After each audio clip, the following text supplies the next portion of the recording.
very bad fascists.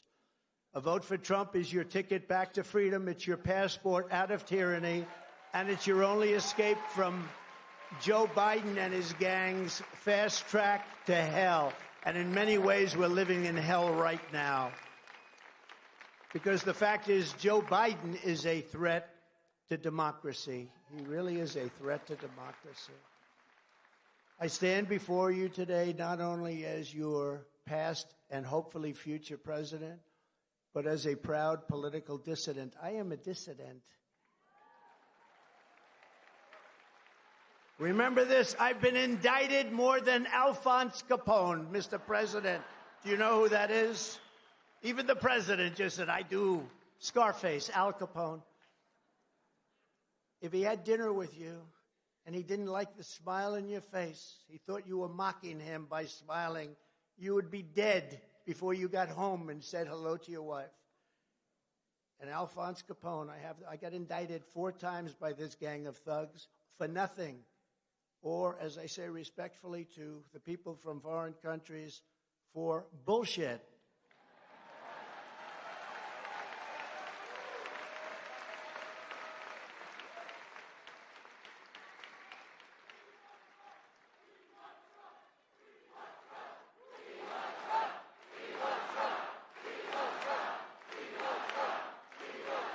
Thank you very much. Thank you. Now, it's very dangerous. It's very dangerous what's going on. They've weaponized government. They've weaponized the DOJ, the FBI.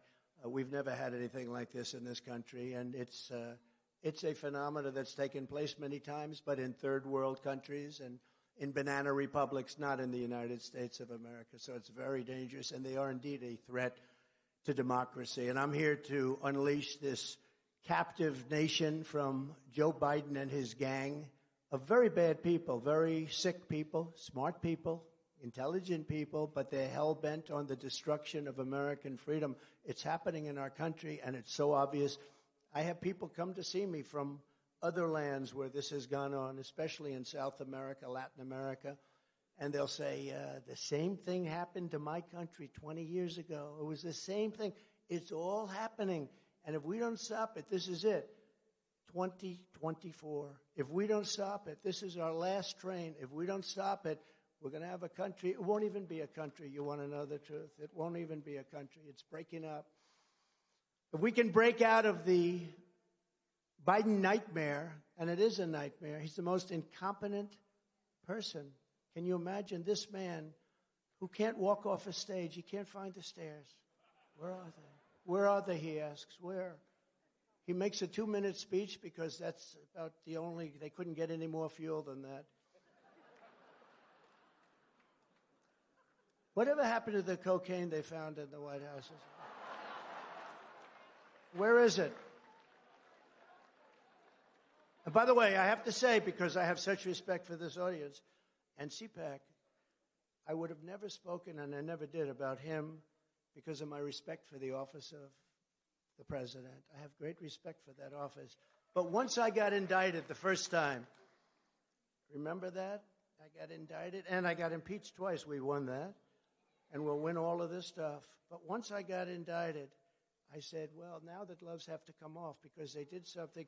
Those, the fake news, before these indictments came, the fake news, almost every one of, well, he'll never be indicted. You don't do that. He was a very popular president. I got more votes than any sitting president in history. Got almost 75 million votes.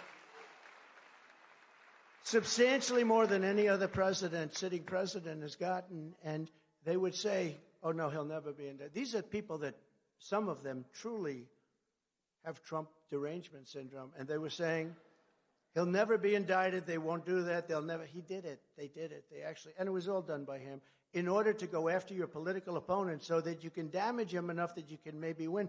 But it's had the reverse effect because our poll numbers have gone through the roof. Can you believe this? They've gone through the roof. That wasn't supposed to happen. And it's probably never happened before. I've watched over the years as politicians get indicted, and they start by going to a microphone about 2 minutes after it happens. Ladies and gentlemen, I would be resigning from office today. and I will go home with my family and my friends, and I will fight for my name. Well, that's the last you ever hear from that poor guy. And with me, we have a big voice. You can see by this crowd today, look at that, standing room only. They're all over the place. They have 3 rooms like this. And I have a voice that I can explain it all, like the laptop from hell when they impeached me. And it turned out I was right after going through all that. And now they say, we shouldn't have impeached him. He was right because the laptop from hell showed that I was 100% right. All of these things, we were right on all of it. But we're in a very bad path. It's a very, very dangerous path that we are on as a country because the other side, which I find tends to be a much nicer group of people, and maybe foolishly so, but the other side can also get nasty, and at some point they probably will have to do that because we cannot let this weaponization go on against the Republican Party, against religion, against conservatives. We cannot let this continue to happen. So if we can break out of this Biden nightmare, it's a nightmare. Our country is no longer respected. We're laughed at all over the world. We have to break out of the nightmare that we're in. And we have it in the grasp to make America richer and safer and stronger and prouder and more beautiful than ever before. I think we have a final shot